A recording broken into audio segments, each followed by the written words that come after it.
What if the version of World War II you grew up with was basically the sanitized cut? The one stripped of the most unsettling operations America ever ran on foreign soil? And what if the soldiers behind these brutal, mind-breaking tactics weren't enemy forces at all, but Americans?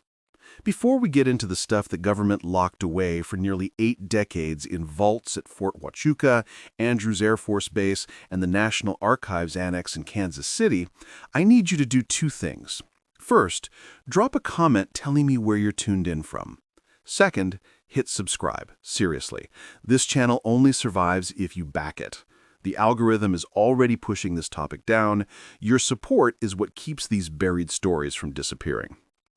On December 8, 1941, not even a full day after Pearl Harbor went up in flames, a telegram reached the San Carlos Apache Reservation in Arizona. The paper looked like the usual War Department issue, but the message inside was anything but routine. Tribal council members were ordered to Fort Huachuca immediately for what the government called a matter of national security and cultural preservation. By nightfall, a group of 12 Apache elders crossed the Sonoran Desert and stepped onto the base. Nothing about the meeting that followed was ever written into official wartime history. The room was sealed, no windows. One harsh bulb overhead throwing long shadows on cold concrete. Across from the elders sat 3 Army officers. No name tags, no ranks, nothing that identified who they were. The eldest of the 3, a man the Apache would later only call the Colonel, set a leather folder on the table, but didn't open it. "Gentlemen," he began, and even though he tried to keep his voice steady, something in it wavered, fatigue or something darker. "We are about to ask for your help to win a war using methods this government will never admit existed. What we discuss tonight will be classified above even our nuclear project.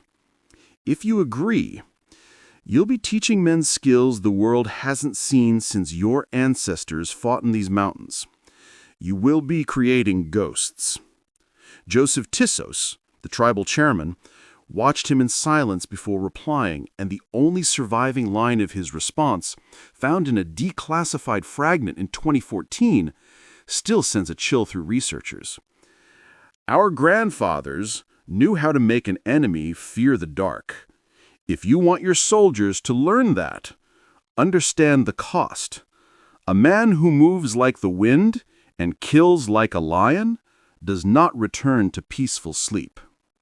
What the military wanted went far beyond the Navajo code talkers, who would eventually be honored. This wasn't about language. This was about resurrecting ancient Apache guerrilla warfare, psychological tactics carried through oral tradition, and merging them with modern combat training to build units that would operate deep in the shadows across both the Pacific and Europe. No official title for the program has ever surfaced. Historians who've spent years assembling fragments now call it the Shadow War Initiative. By January 1942, the first recruits arrived at a new training site built 30 miles northeast of Fort Huachuca, a box canyon once used as Apache hunting grounds. The location was intentional. The military wanted the men to feel the weight of the past, to tap into something primal regular boot camps could never reach. 147 men entered the program. Only 63 made it out. The rest didn't fail. They vanished from all military records. Their families received vague telegrams saying they'd been reassigned to classified operations. And that was it. No details, no follow-ups. The 6 months of training that unfolded in that canyon have only been described through scattered testimonies and heavily redacted files. The men learned to move through terrain without leaving a trace, to navigate using stars and scent, to stay alive behind enemy lines for weeks with nothing, and most chilling of all, to cripple the enemy's mind long before they ever struck physically. A journal entry from Lieutenant Robert Chen, one of only 3 non-Apache officers allowed to observe, was found among his belongings after his death in 1998. The journal entry from March 14, 1942, hits harder than anything else Chen ever wrote. "Today," he noted, I witnessed something that made me question if we're still the heroes in this war. He was talking about a technique the instructors called the fear walk, a method of stalking an enemy for hours, making your presence known but never showing your face. You shift objects by an inch. You leave marks that don't look human. You create sounds that the brain registers but can't identify. By the time you finally strike, the enemy is already psychologically broken. They aren't fighting soldiers, they're fighting ghosts. And ghosts don't die. Chen asked Sergeant Chino whether he ever worried about what this training would do to the men when they came home. Chino, only 24 but carrying centuries in his eyes, answered with brutal honesty. They won't all come back, and the ones who do won't return as the men they were. Chen wrote that he was finally beginning to understand what those words meant. The first real deployment of these Apache-trained operatives happened in June 1942. A dozen men were dropped into the Philippines and told their mission was intelligence gathering behind Japanese lines in the jungles of Mindanao. But that was just the official story. What they were actually sent to do would now be classified as hyper-focused psychological warfare paired with surgical assassinations meant to create maximum fear with minimal direct conflict. A Japanese officer, Lieutenant Yamamoto Kenji, kept a diary that American intelligence later recovered. One entry dated August 3, 1942, described what he believed were supernatural attacks. According to him, 20 of his soldiers died without a single bullet being fired. At dawn, they found Sergeant Nakamura hanging from a tree. His throat was slit, yet no blood touched the ground. Strange markings circled the base of the tree, symbols that seemed to shift when stared at. That night, the jungle filled with sounds Yamamoto couldn't classify. Not animal, not human, something else entirely. By morning, 6 more men were dead, all in their sleep, eyes wide in terror, as though they'd witnessed something that stopped their hearts mid-beat. No footprints, no signs of entry, no human trace. His commanding officer ordered a retreat. The surviving soldiers whispered about spirits, demons, hunters from the underworld. Yamamoto ended the entry with a chilling line. "Whatever stalks us is winning." What he never learned, and what wouldn't surface until partial declassification in 2006, was that only 2 Apache operatives caused the collapse of his entire battalion. Their techniques were never fully recorded, but scattered evidence suggests they blended traditional stealth practices with experimental skin-absorbed chemicals that induced hallucinations, along with newly developed acoustic devices that emitted subsonic frequencies known to spark extreme paranoia. Meanwhile, back in Arizona, the second wave of recruits was being pushed even harder. After seeing how effective the first unit had been, military command wanted more. More men, more intensity, more reach. By the end of 1942, over 300 trainees and instructors occupied the Canyon facility. But the expansion came with rumors that spread through Fort Huachuca like wildfire. Soldiers claimed to see strange lights at night, heard noises that didn't match anything natural, and reported encounters with trainees who moved and spoke in ways that didn't feel human. In November 1942, Captain James Morrison, the base psychiatrist, submitted a report that was immediately buried under classification. He wrote, "I have examined 17 men who interacted with personnel from the canyon. All reported the same symptoms: relentless nightmares, the feeling of being watched, and an inability to feel secure even inside locked rooms with guards stationed outside. 3 have begged to be transferred into combat, saying they would rather face the enemy than remain near what one corporal described as men who have stopped being men." Morrison attempted to visit the facility himself, but higher command denied the request without explanation. His final note was blunt: "I am deeply troubled by what is being formed in that canyon and what could happen if these individuals are deployed with no oversight." And as history would soon show, he was absolutely right to be worried. From 1942 to 1945, these Apache shadow units slipped into every major front of the war. Italy, France, Germany, the Pacific Islands, China. They were everywhere, but never officially anywhere.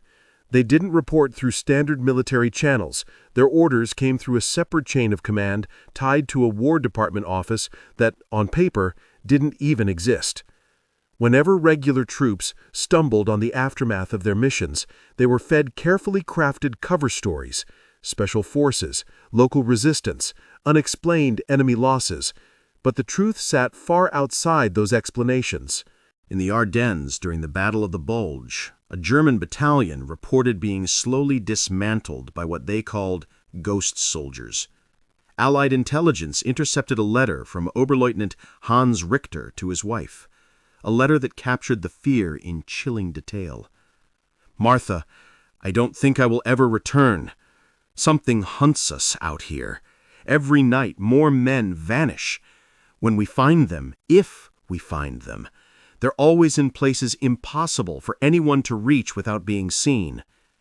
The Americans have unleashed something ancient, something that remembers a time when victory meant crushing the mind before the body. Our officers tell us to hold the line, but there is no line. There is only the forest and whatever moves within it. Last night I caught sight of one, just a flash in the moonlight. His skin was covered with markings. His eyes glowed like an animal's. When he looked at me, I felt my courage disappear. The men aren't deserting out of cowardice. It's instinct. Some things are not meant to be fought." 3 days later, Richter's entire battalion surrendered, the first Wehrmacht unit to capitulate without firing a single shot. When American intelligence interviewed the survivors, every story echoed the same elements: shadows that acted like spirits, relentless psychological pressure, and an enemy that seemed omnipresent, yet invisible. All reports were immediately classified and sealed away from the normal archival system. In the Pacific, the tactics grew even severe. On Okinawa, Japanese soldiers started whispering about the Silent Ones, enemies who never spoke, never revealed their faces, and moved through their defenses like vapor. One high command report, later recovered from a demolished bunker, described an entire command post wiped out in a single night. No wounds, no signs of struggle. Forensics later concluded the cause: massive, stress-induced cardiac failure. Dozens of soldiers dying of terror at the same hour. An American Marine after-action report from May 1945, only partially declassified in 2009, painted another disturbing picture. The unit entered a cave network expecting a heavily fortified Japanese command center. Instead, they found roughly 80 dead defenders. The Marines described a scene that felt designed, not accidental. Bodies arranged in deliberate patterns meant to shock anyone who entered. Some positioned upright, appearing to stare at the cave entrance. Others placed in unreachable spots. A strange, unsettling odor filled the tunnels, something none of the battle-hardened Marines could name. Several men became nauseous. No one wanted to stay inside. The report concluded with a stark recommendation: seal this place. Do not return. Whatever happened here was not conventional warfare. By spring 1945, as Europe celebrated victory and the Pacific Front reached its final brutal stretch, the Apache shadow units had built a record that was both extraordinary and deeply unnerving. Over 200 recorded missions, likely far more. More than 3,000 confirmed kills. But their real power wasn't in numbers. It was in the psychological devastation they left behind. Entire enemy units breaking down, deserting, collapsing long before battle even began. But beneath the efficiency lay a growing problem. The men who'd been reshaped into these walking phantoms couldn't simply revert back to normal soldiers or normal human beings. The transformation had gone too deep. By the last months of the Pacific Campaign, troubling reports started leaking back to command. Some members of the Apache shadow units had begun ignoring orders entirely. Others lashed out at friendly forces when startled. And a few slipped into the jungle and simply never came back. One classified medical file from a field hospital in the Philippines, dated July 19, 1945, detailed 3 such soldiers who had been found wandering in a state doctors described as a form of combat psychosis, unlike anything recorded before. The report stated, "Standard psychiatric techniques don't work on these men. They speak in languages that don't match any known Apache dialect. Their physical strength seems beyond normal human limits. Under sedation, their REM sleep resembles patterns associated with severe trauma. But when awake, they show no obvious distress. It's as if their minds are operating between full consciousness and something else entirely. I requested they be transferred to specialized care. A colonel, who instructed me not to record his name, denied it. He ordered that these men be isolated and that none of this be entered into their official medical files." When the war finally ended and demobilization began, the military faced a brutal dilemma. They had engineered elite killers trained to abandon every conventional rule of warfare, men who had been psychologically reshaped to adopt methods that no civilized army would ever admit to, and now these same soldiers had to be folded back into society. The solution was cold, efficient, and ruthless. They erased most of the Apache shadow warriors from official existence. Out of the 237 men who completed the program, only 68 appear in any post-war records. The rest simply disappear after their final mission. Families were told they were killed in action, but no bodies were returned. No graves, no names etched in memorials. As in life, there remained shadows. The small number who did return on paper were quietly moved to a facility that doesn't appear in any official archive, but pops up in scattered references across declassified late 1940s memos. Supposedly located somewhere in the mountains of New Mexico, it was described as a rehabilitation center for special operations veterans. Letters that survived from men housed there tell a different story. One such letter, written by a soldier named Thomas Neich to his brother on October 6, 1946, found decades later in family papers, reads, "They say this place is meant to help us, but it's a prison. We're kept apart from each other. They dose us with medications that make our thoughts feel foggy. They ask about what we did in the war, but when we tell the truth, they grow scared. I think they're trying to wipe our memories clean. But you can't forget what you've been turned into. The training woke something ancient in us, something our ancestors warned about. Now they want to scrub away the very thing they created. I don't think many of us will leave alive. If you get word that I have died, don't believe it. Men like us don't die easily. Not anymore." Thomas Neich's official death certificate, dated November 3, 1946, claims he died of pneumonia at a veterans hospital in Albuquerque, but no hospital records show he was ever there. His body was never released to his family. He was 26. And the disappearances didn't end with the war. Through the late 1940s and into the 1950s, a troubling pattern spread across the Southwest. Apache men, many far too young to have served in World War II, began vanishing from reservations in Arizona, New Mexico, and Oklahoma. Tribal police filings from that period paint the same picture again and again. The men would be approached by individuals posing as military recruiters or government agents, promised classified opportunities, ways to serve the country in a manner that honored their heritage. Then they'd vanish. One such report, filed by Officer Daniel B. of the San Carlos Apache Tribal Police in April 1952, describes a case in stark detail. On the morning of April 9, I was called to the home of Margaret Goen. She reported her son Michael, age 23, had left 3 days prior with 2 men driving a black sedan with government plates. The men said Michael had been chosen for a special program based on his lineage. They mentioned his grandfather, Joseph Goen, who served in a classified role during the war. Margaret has received no communication since. When I contacted the military liaison office at Fort Huachuca, I was told no such recruitment existed and instructed not to investigate further. Officer B later wrote that he'd been warned in language that felt less like advice and more like a threat. If he pushed the investigation any further, it wouldn't just end his career, it could put the entire reservation community at risk. What nobody realized back then, and what only became clear decades later, was that the Shadow Warrior program hadn't stopped at all.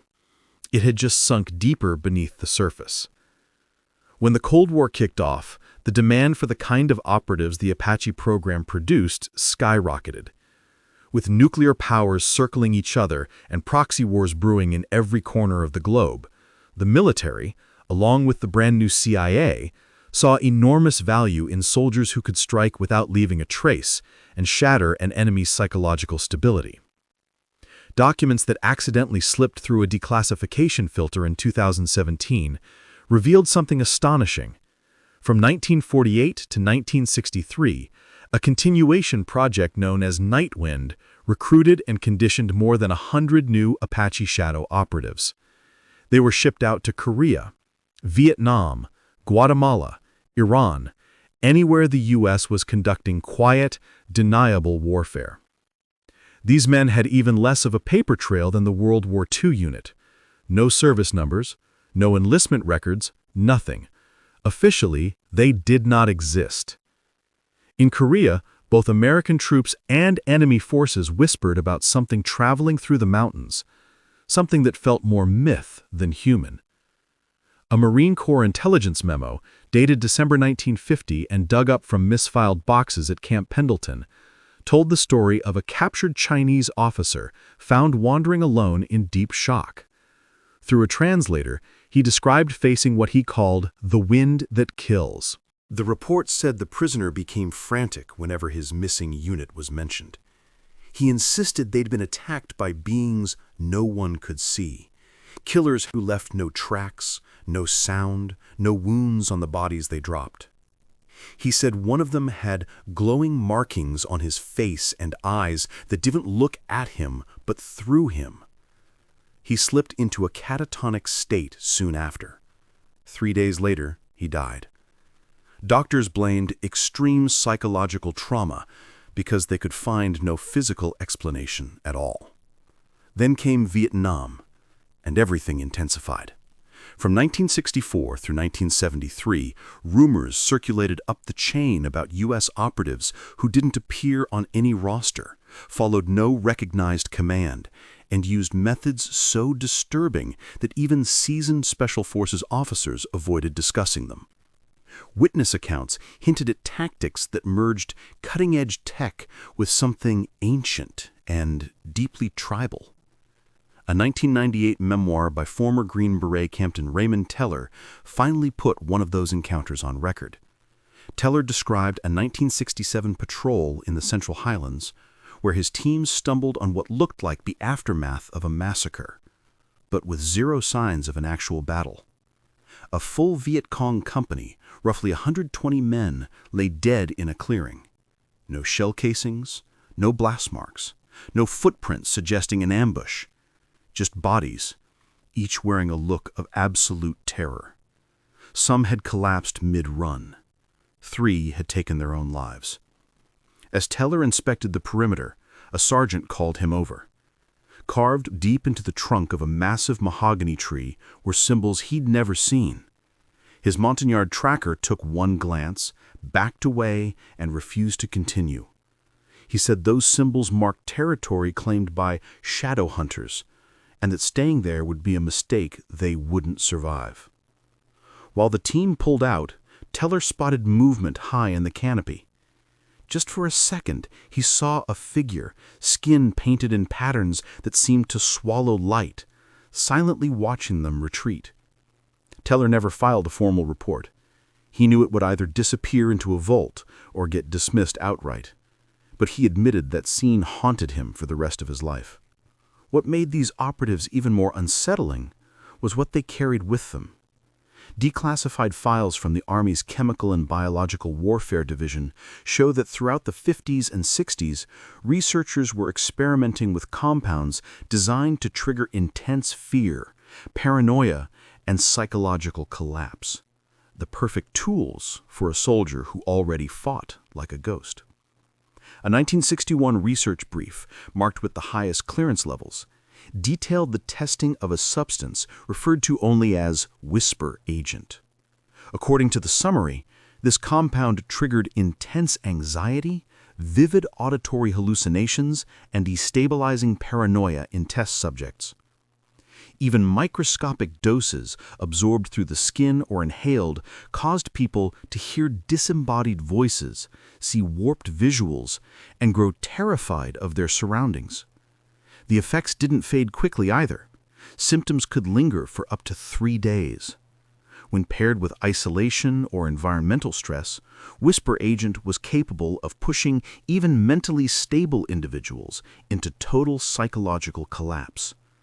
Researchers recommended it specifically for covert psychological operations where the use of chemical agents needed to remain hidden. The program didn't stop at chemicals. Another 1964 document described experimental acoustic weapons designed to fire both subsonic and ultrasonic frequencies. These frequencies could induce disorientation, nausea, and, in extreme cases, cardiac distress. The devices were small enough for a single operative to carry and left virtually no evidence behind. One field report from Vietnam in 1968 outlined the use of something codenamed Nightbird technology by an unidentified special operations team. According to the report, enemy troops immediately descended into mass panic after exposure. Radio intercepts suggested they believed they were under attack by supernatural forces. Soldiers fled without their weapons, and several were found days later in states of severe psychological breakdown, describing symptoms identical to Nightbird effects. The mission goals were met without a single shot being fired. But the darkest revelations didn't come from declassified files. They came from the operatives who somehow lived long enough to talk. In 2004, a man using the alias David Nighthorse reached out to a journalist claiming he was ready to tell the truth. The resulting article appeared briefly in a small independent publication before it disappeared from the internet almost entirely. Only a handful of physical copies survived. Nighthorse explained that he had been recruited in 1970 at just 19 years old from the Mescalero Apache Reservation in New Mexico. He said they'd told him he'd been chosen because of his bloodline. They'd claimed his great-grandfather was one of the original warriors, that something in his blood made him right for the program. He described being taken to an underground facility carved into a mountain somewhere in the Four Corners region, a location he could never pinpoint on any map. The training, he said, was nothing like conventional military preparation. They weren't just teaching combat or survival. They were engineering something deeper, teaching the recruits to access what they called ancestral memory. Through drugs, sensory deprivation, extreme psychological stress, and techniques he still couldn't explain, they broke down the subject's sense of self and rebuilt it into something unrecognizable. He said, "They taught us to move through the world like we weren't fully part of it, to be watchers and participants at the same time, to notice patterns other people miss, to influence people without speaking. By the time training ended, none of us were the same." Nighthorse claimed he was sent on multiple missions from 1971 to 1976, though he wasn't allowed to reveal where. Sometimes the objective was to silently remove specific targets. Other times it was to spread fear and confusion without leaving proof of involvement. The operatives combined ancient Apache methods with the new technologies the program had developed. He admitted, "We were incredibly effective, but every mission took a piece of us. Slowly, we stopped feeling human. We became the ghosts we pretended to be." According to him, several teammates vanished into the wilderness and were never found. Others suffered severe mental breaks and were institutionalized. Even those who physically survived couldn't return to normal life. The journalist who published Nighthorse's account, Michael Torres, tried to dig deeper. Every path he followed was blocked. Freedom of Information Act requests came back stating the program didn't exist.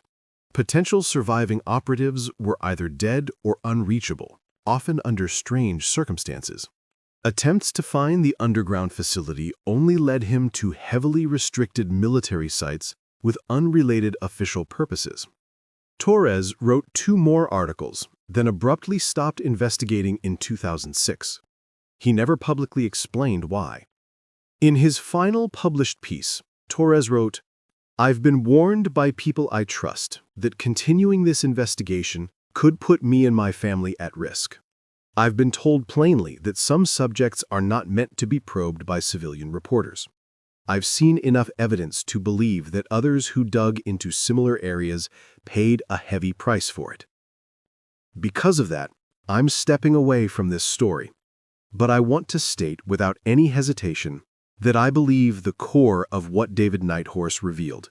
I believe our government created and fielded operatives trained in psychological warfare techniques that go far beyond anything ever officially acknowledged. I believe fragments of these programs may still be active. And I believe the men who served in these roles deserve recognition for what they endured, even if that acknowledgement can never be public." Torres died in 2009, reportedly in a hiking accident near Taos, New Mexico. None of his research materials were ever recovered. David Nighthorse disappeared in 2005 and has not resurfaced since. The most recent hint that the program never truly ended surfaced in 2019, when an unredacted defense budget document was mistakenly released before being recalled. Buried deep among hundreds of budget lines was a single cryptic entry. Heritage Warrior, Continuation, FY 2020, $12.3 million. No description, no location, no explanation. When congressional oversight committees pushed for clarification, they were told the line item was associated with Native American cultural preservation initiatives on military bases. No further information was offered. Still, the legacy of the Shadow Warrior program seems to live on, even outside any official framework. For nearly 2 decades, conflict zones around the world have produced stories of units whose tactics mirror those of the Apache operatives almost identically. In Afghanistan, Taliban fighters spoke fearfully of the silent death, something that moved through mountains unseen, striking without noise or trace. In Syria, both ISIS and government soldiers reported run-ins with phantom units that appeared out of nowhere, vanished just as quickly, and combined advanced tech with psychological shock tactics that felt rooted in ancient ritual. Intelligence analysts, speaking privately, say these incidents suggest the methods first developed in the Apache program have been copied and modified by numerous intelligence and military forces across the globe.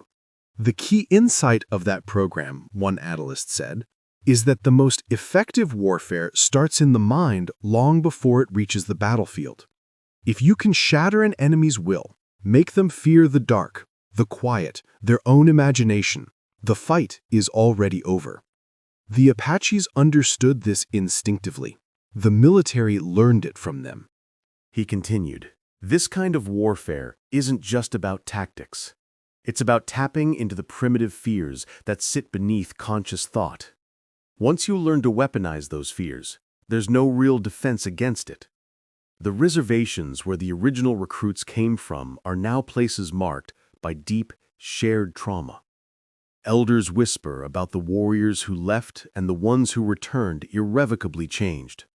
Stories circulate but are never formally written down about veterans who couldn't sleep inside houses, who spoke in languages nobody recognized, who seemed to exist halfway in this world and halfway somewhere else. Some communities held ceremonies to try to restore them, but the results were inconsistent. A medicine man from the San Carlos Reservation, speaking anonymously in 2012, explained, "The old ways can heal many wounds. They can restore balance when something is knocked out of place. But what happened to these men wasn't a simple imbalance. It was a reshaping of their very being.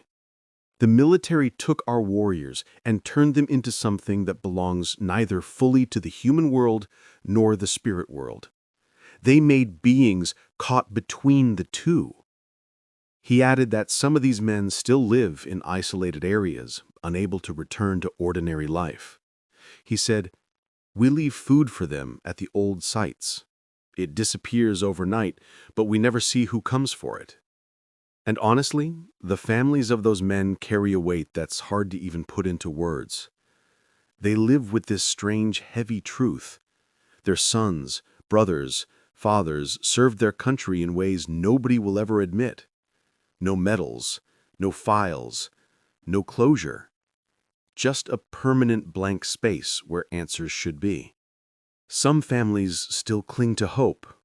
Others, they've stopped hoping altogether. They just hold on to the memory of who those men were before they disappeared into the shadows. Deep inside the National Archives, in rooms almost nobody can enter, there are entire cabinets filled with files on the Shadow Warrior program. Reports, training logs, medical files, psychological breakdowns. Everything that shows just how extreme this experiment really was. And mixed into those documents are photos, letters, personal items, little pieces of men who, in the official record, basically don't exist. Men designed to be ghosts and forced to stay that way forever. And the researchers who've tried to reconstruct this secret history always run into the same question. Not, did the program work, because all the evidence says it worked way too well. The real question is, what exactly did we create?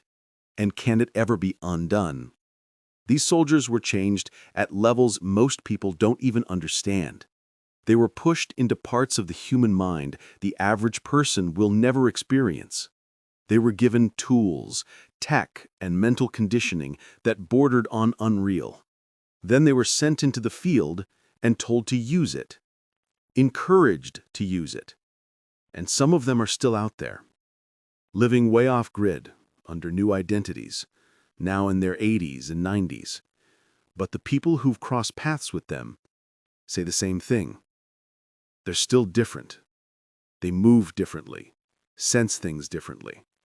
They live in this constant silent readiness you can't shake off. For regular soldiers, the war ended when they came home. For these men, the war never ended. It just shifted. The enemy's face changed. The battlefield changed. But the way these men were built, that stayed the same. And here's the part that hits hardest. There are rumors, strong ones, that new recruits are still being groomed, young Apache men being approached with the same promises, remote training sites in the desert, techniques refined and handed down quietly, program after program, decade after decade. Officially, the program doesn't exist. Unofficially, it never stopped. Its impact stretches through time like a ripple. Soldiers who will never be honored, missions nobody will ever write about, victories that can't be claimed. And now that you've reached this point of the story, you're holding knowledge that was never meant for the public. You know about a project that weaponized the human mind. You know about missions that broke every rule of ethical combat. And you know the cost. paid not just by the men who were trained, but by the families and communities left behind. With that knowledge comes responsibility, a responsibility to remember, to acknowledge sacrifice even when it's hidden behind classified walls, and to ask the questions nobody really wants to ask about what we're willing to justify in the name of national security. But beyond all the darkness, there's a deeper message sitting under all of this. This whole program thrived because it embraced the shadow side of humanity. It dehumanized everyone involved. It achieved results through fear, manipulation, and destruction. Effective? Yes. But righteous? Not even close. So as you sit with the weight of this story, I want you to lean toward the light instead of the shadow, to look toward what Jesus taught, that real power isn't about fear, it's about compassion. That true victory isn't breaking others down, but lifting them up. In a world that loves hiding in the dark, choose to follow the one who said, "I am the light of the world." These men were shaped into darkness. You still get to choose something different. The files stay locked. The programs run quietly. The ghosts keep walking. And whether they move toward the light or stay in the shadows is a question that still hangs in the silence of government vaults and in the memories of warriors who never truly came home.